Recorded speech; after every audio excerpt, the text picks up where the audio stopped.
Good day, everyone. This is Mark Meadows, and you're listening to Headline News. Former White House Chief of Staff Mark Meadows. Trump plans to stay in the arena.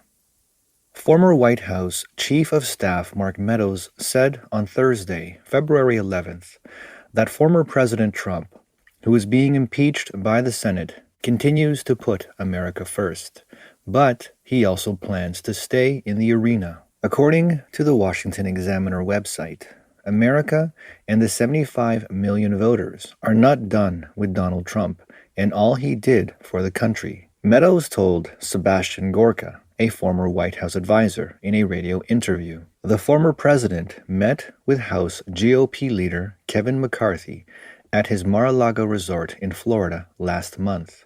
Trump's Save America Political Action Committee said he reached a deal with McCarthy to assist him in recapturing the House majority from Democrats in the 2022 election. In response to the impeachment hearings currently underway, Meadows predicted a Senate vote will happen Friday night or Saturday, ending in acquittal. The report said Meadows, a North Carolina congressman, gave up his seat in March 2020 to become White House Chief of Staff and left after Biden was sworn in on January 20th. Meadows then joined the Conservative Partnership Institute as a senior partner. Meadows also revealed that former White House senior advisor Stephen Miller is gearing up to have a group of attorneys file lawsuits against some of the radical executive orders that are coming out of this new administration. A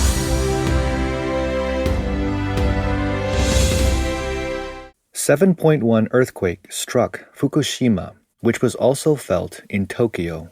According to the Japan Meteorological Agency, a powerful magnitude 7.1 earthquake struck Japan.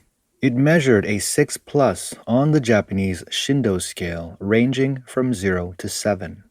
On February 13th, the earthquake hit the coast of northeastern Japan at 23:07 hours local time, with a focus about 55 kilometers below the sea surface.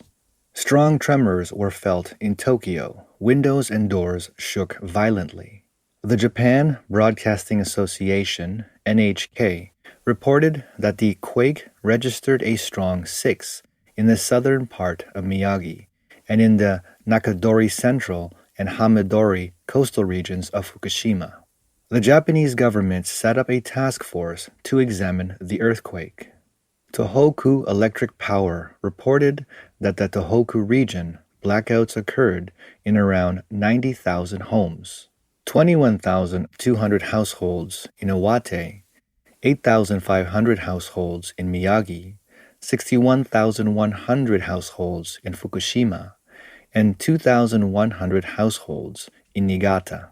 Tokyo Electric Power Company reported another 830,000 households that experienced blackouts in its region. At least 50 people suffered injuries in Fukushima and neighboring Miyagi Prefecture, according to Kyodo News.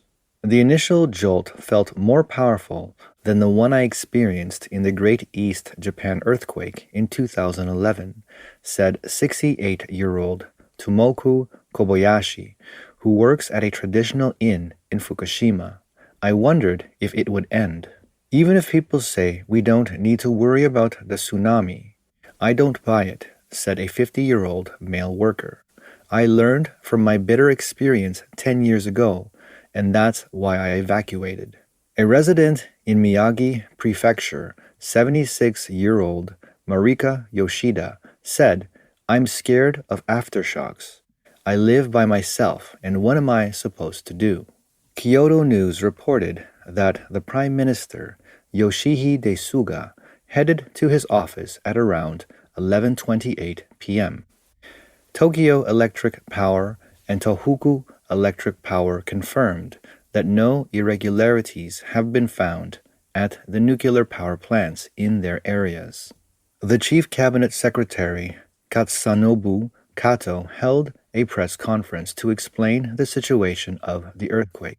Kenji Satake, a professor at the University of Tokyo's Earthquake Research Institute, believed that, based on the location, the quake was an aftershock of the killer earthquake that happened in 2011.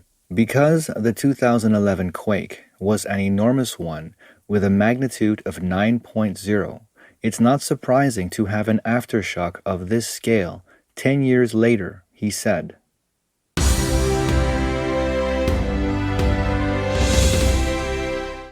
Trump's lawyer. Impeachment of ordinary citizens will open a constitutional cancel culture. On Friday, February 12th, the fourth day of impeachment, Trump's defense attorneys once again denounced the leftists of Congress for impeaching former President Trump to prevent their political opponents from taking office again, saying it began a culture of cancellation. Florida Senator Marco Rubio asked whether this precedent applies specifically to former Secretary of State Hillary Clinton, who has been called upon to be locked up. Rubio said, if the Senate sets a precedent that a former official can be convicted and disqualified, it will be just a matter of time before a future House, under partisan pressure to lock her up, will impeach and the Senate forced to try other former officials. Another Trump defense attorney, Michael Vanderveen, replied, in effect, Congress would be claiming the right to disqualify a private citizen, who is no longer a government official, from running for public office. This would transform the solemn impeachment process into a mechanism for asserting congressional control over private citizens by not allowing them to run for president. The Trump team's defense on February 12th focused on why the House impeachment did not go through due process and why Trump's speech given on January 6th should be protected by the First Amendment. After the Trump defense team states their case and answers questions from senators, a decision will need to be made on whether to call witnesses. Although the impeachment has been underway for 4 days and both sides have stated their positions, no senators have publicly stated that they have changed their minds yet. 44 Republican senators have opposed the impeachment.